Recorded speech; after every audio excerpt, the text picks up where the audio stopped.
Meg, you had asked to speak on this item earlier. Do you want to hold on, or do you want to No. speak at this point? Okay. Pete?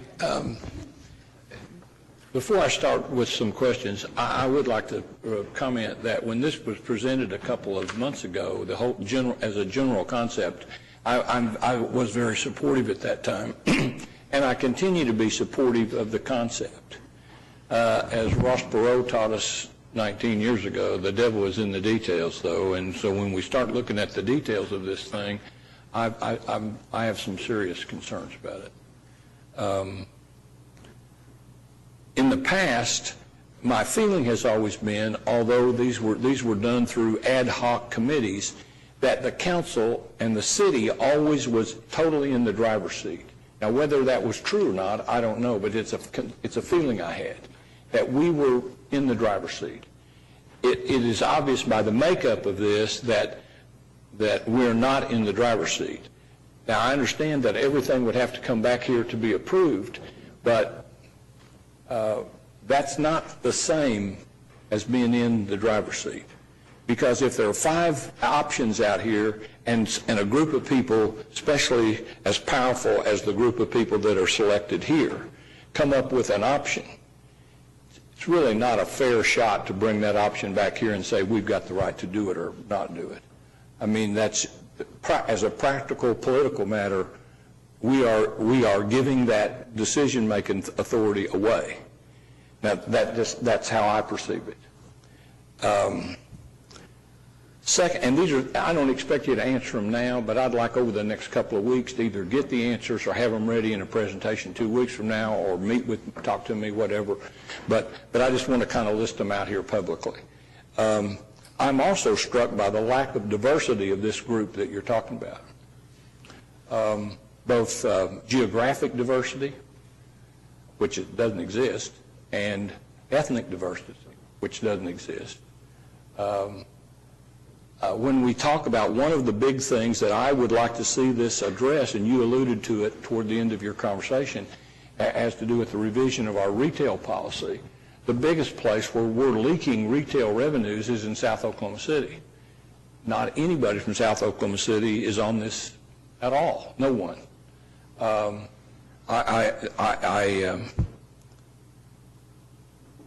That's a comment, and that's just, I don't need to go any further with it, and I don't expect you to respond to it. And by the look on your face, I suspect you agree with me to some extent.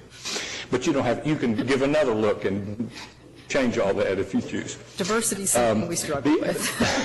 The next thing, my concern is that I don't know why it couldn't. Anybody that's listened to me for the last 30 years I've been on the council knows how badly I detest bodies that where money is being expended that's not in control of the council. I mean, the water trust used to be that way, the sewer trust was that way, the airport trust changed just recently from being that way, and so that troubles me a little bit. And again, that's probably a longer answer than you want to make here, but I would be prepared to talk about that at some point in time. Well, the one thing that I will say about that comment and your first comment is that the Alliance is not a policy-making board. All of the entities that you just listed make policy for city operations and vote on expenditure of funds for the airport trust and the water trust.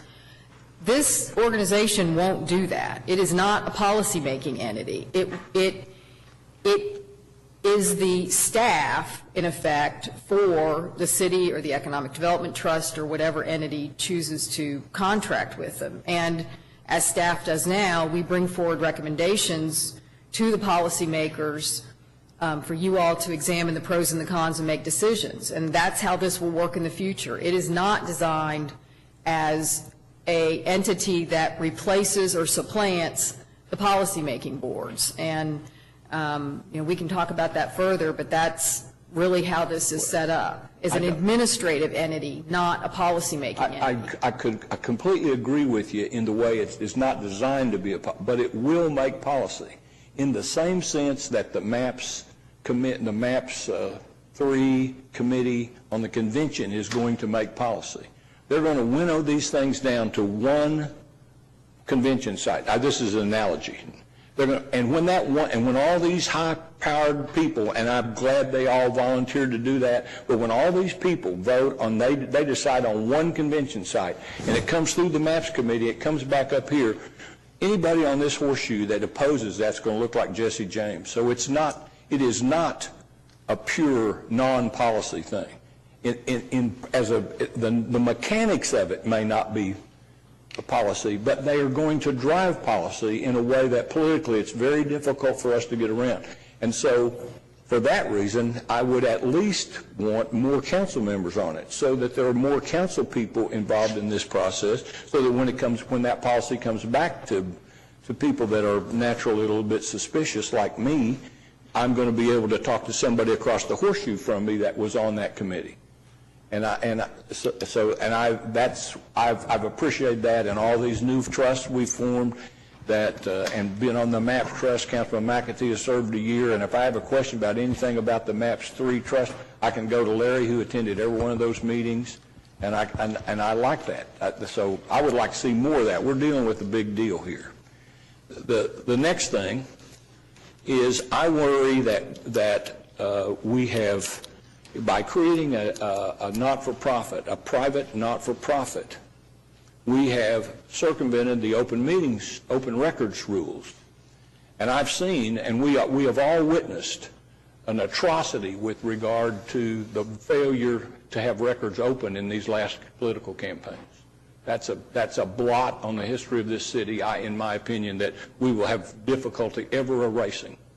And to start a new entity that's not subject to open records, to me, is very, very problematic. And I understand, I'm not naive enough to not understand that when you're competing with entities to locate a business here, that sometimes open records gets in the way. But I think we've got to find a better way to do it than that. My last comment, probably not my last comment, but the last one on my list. The last one on my list is that you talked about the sources of, you talked about all these other partners. Don't most of these partners derive their revenue from us? OIA doesn't, I understand. OIA does not. The INC Trust derives some revenue from us for the management of the Journal Record Building. The rest of it comes through their own resources. Urban Renewal receives funding through our CDBG program every year, but it also has other resources and other sources of income. But, some of it we may not know completely yet either, until we get into it a little bit more. You don't have to answer all of them now, but it's coming back in 2 weeks, and I think the public deserves an answer to some of them, and since I'm here, I expect to get answers to the others. We will do our best to get those to you, and I want to speak to the diversity issue on that. When you look in concept, we put this together, and you're looking at a representative off this group and a representative off that group. That seemed to make sense at the time we were putting that together. But then when the names came out of those groups, you're absolutely correct. It does not have either the geographic diversity nor the ethnic diversity And so this is why we have an open calling process, sir, and you've expressed the desire, and as have others, to add some more members to it, and I think that can probably be done, and so we can add some more at-large members to that group. I think the possibility exists that we don't make it a 20-man operation, because we won't get anything done if we do that. But I think we need to look at whether all these players are necessary, and then add some other players to solve some of these other questions I've raised. That's my I understand. Larry? A couple of questions. Thank you for your presentation, Kathy. And some of the questions that Pete raised, I also have, so I won't belabor those. But a couple of the other ones that came up, on one of your slides, you indicated that this new group, the Alliance, would be involved in MAPS 3 projects. And not necessarily today. That seems to me outside the purview of this. I understand evaluating the private investment that goes along with it, but the way the slide read, I got the interpretation that now we've got another entity here that's going to be involved in the process of implementing MAPS 3, And I find that a little bit questionable. If I can answer that for you, Mr. McAtee, a couple of things along those lines. Certainly for private economic development, as you mentioned, that to make sure that we maximize our private investment off MAPS 3, that's one of the focuses we're talking about. But right now, Kathy would become Executive Director of Urban Renewal. Well, Urban Renewal is involved in MAPS 3. They're presently now doing land acquisition for us on the Quarter Shore Park, and they're doing some other things that they're doing associated with that. So we're not talking about changing the structure. Eric Winger's still going to be in charge. The committees are going to be there, as Mr. White's committees here, as we mentioned a few minutes ago, are still going to be out there doing the thing. None of that is changing through that. But the fact of the matter is there are activities now that are presently being done for MAPS 3 by Urban Renewal. If that was the intent of that bullet on the slide, I'm perfectly satisfied with that. You also made the statement, Kathy, that the alliance would be the major economic development player, I guess. You didn't use the word player, but entity. How does that match up with? I thought that we had contracted as a council and a city with the Chamber of Commerce to be our major economic development entity. Well, I think what we contract with the city, with the chamber to do is business expansion and recruitment, marketing, those kinds of activities, and they'll continue to do those things. So the way we've kind of looked at this, it's their job to bring a prospect here, and then just like they do right now with the city, they come to me in my office, and we work together to put together whatever package of incentives they might need. The alliance will do that piece of it. The chamber will still have the responsibility for creating the leads, creating the job creation prospects, bringing them to the city, but the chamber doesn't have the knowledge, the resources, the access to develop the incentive packages, whether it's identifying a site for a new company or participating in the local economic development incentive program. So that's kind of the distinction that's been made and how we see this working in the future. And then I have two other questions real quick. You mentioned that this new organization would provide a more efficient way of getting the job done. That's kind of what you came back. Efficient to me means we're spending X amount of dollars in all these different entities, including the city and the like, to get the job done right now. More efficient to me would be that X is going to be reduced by putting all this together under that one office. I would like to see some definitive quantitative information to see if that is really going to be the case. And then the final comment is I see this as being, you used the term land use, I see this possibly, and it ties in with what Pete was talking about, more downtown focused and not total city focused. And I think that some attention needs to be, directed at that so that we can be assured that this is a citywide alliance effort to promote business and to put deals together rather than just downtown focus. The intent was for it to be city. It'll be both. And because Urban Renewal has specific responsibilities, Urban Renewal will be focused on their 3 urban renewal areas. However, the Economic Development Trust, with both Goldmons and TIFs, have a much broader array across the city. So that will be, of course, wherever those are within the city. Well, John Michael knows one of my genius ideas that ties into Pete was to take the new Ward 5 councilman and stick him on the board to get some outside of downtown perspective on there. So that works for me. Yeah. David, I think was next to speak, and then Skip. Well, thank you. And I do appreciate Councilman Shadid requesting that this item be looked at a little bit further, because I do think there's plenty of questions that can be asked and addressed.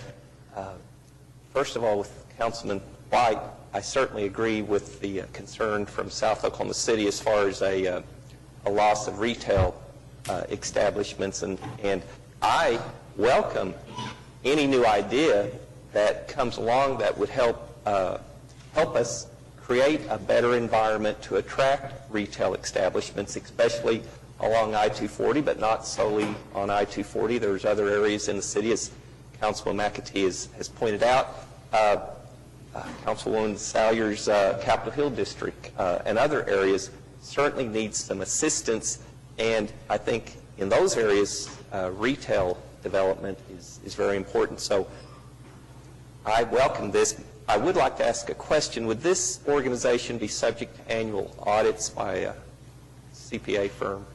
Yes, that's included in the agreement that we would provide that information. And then the quarterly reports that you're referring to, would they include financial They information? could, if that's what the council and the trust desires. Okay. Well, I think, again, looking at it from the South Oklahoma City's perspective, we've lost a lot of retail establishments to our sister city in Moore and Norman and other communities. And like the great philosopher Billy Tubbs said, if you don't like losing, get better. So if this helps us to become better at attracting and developing retail establishments, I like the idea, but I think all these questions and concerns are valid, and hopefully over the next couple of weeks we'll be able to address those and concerns. Thank you. Okay, Skip?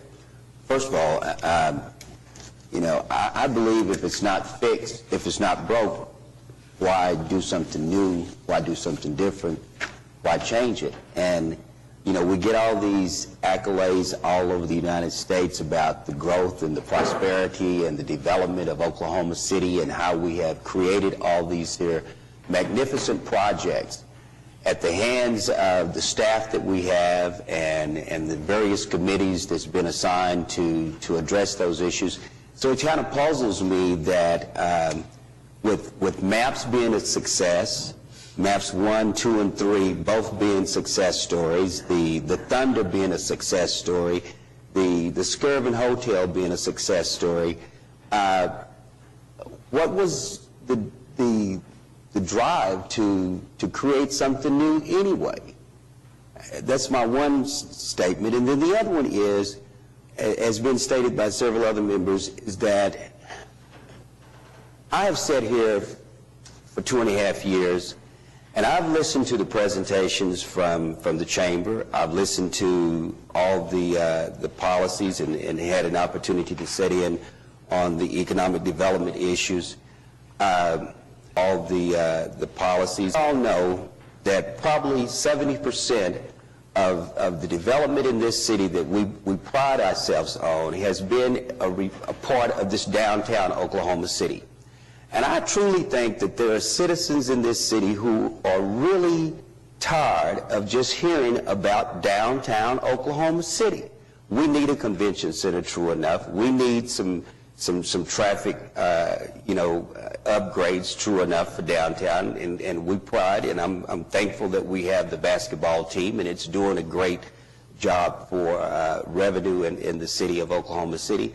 But I think sometimes we really forget that there's a south side of Oklahoma City, there's an east side of Oklahoma City, there's a north side of Oklahoma City, and there's a west side of Oklahoma City, and there's development that needs to be created in those areas where people live, and for services and for amenities and for necessities that are in those parts of the city. And we continue to just talk about a hub. And I guarantee you, if you took out MAPS 3 and you took out the convention center and you took out this major park that we're going to be developing, this probably never would have even came of an idea to anyone. Because I can't see why we can't start looking at northeast Oklahoma City. And I don't want to talk about what it has lost. It's better said what was taken, what was stripped, and what was just removed. And I never hear anything about a major economic look of land in northeast Oklahoma City to bring a business of any type of resources at all. And I think the same thing has been clearly said about South Oklahoma City. And we tend to sit here and we have seen that South Oklahoma City is just basically being stripped of retail. 90%, probably 60% of what was base retail in the south part of Oklahoma City is now in Moore, Oklahoma, and Norman, Oklahoma. And in the northeast quadrant of Oklahoma City, Edmond is benefiting greatly every day because of the retail leakage that's in Northeast Oklahoma City. And when I look at all of this and I say, you can't buy a nail in my ward, you can't buy a hammer, you can't buy a piece of lumber. But you would think that even outside of that, that we would look at some of the land. You know, we talk about urban renewal. There's a lot of land in Northeast quadrant of Oklahoma City. But I never hear anything come out of all these here programs that address anything about the traffic that's there and the need for some economic development. And this is why I have a problem with these type of programs, is that it seems like that we keep putting together committees, trust, that is doing the same thing that we already have in place. And if we're going to downsize, as Councilman McAtee stated, you know, if there are numbers that can show that this will work better than what we have based upon how much we're going to save, then it may be worth looking at. But I just think that we have a chamber in each quadrant of Oklahoma City. The South Chamber, what is supposed to be the capital chamber, Northwest Chamber.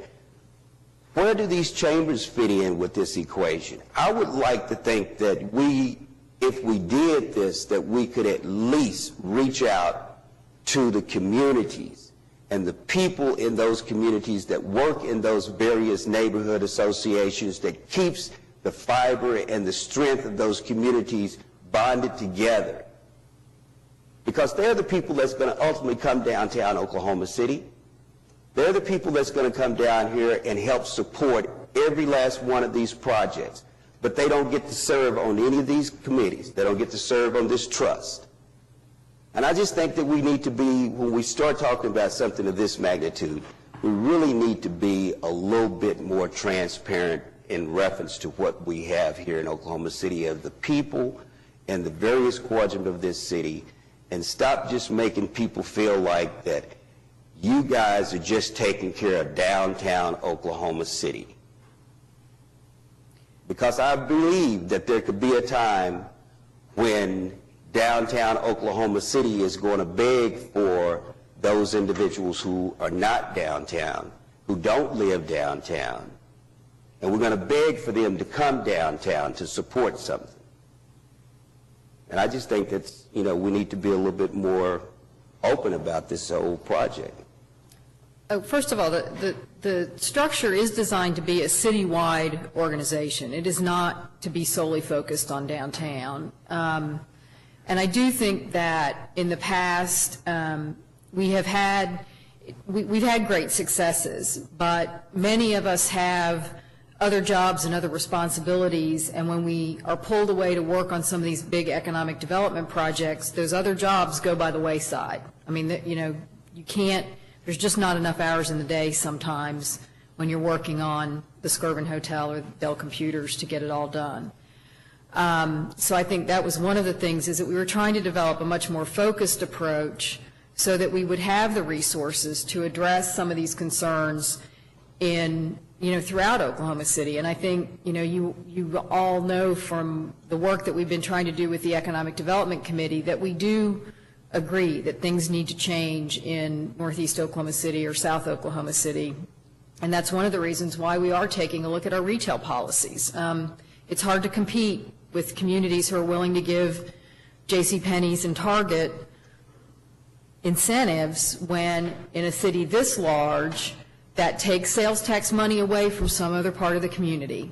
You know, you're just churning sales tax revenues, but that's been a policy decision that we made, and maybe it's time to take another look at it. So all of those things are on the radar and certainly a part of what we plan to do in the future. Yeah, Gary? Your Honor, excuse me.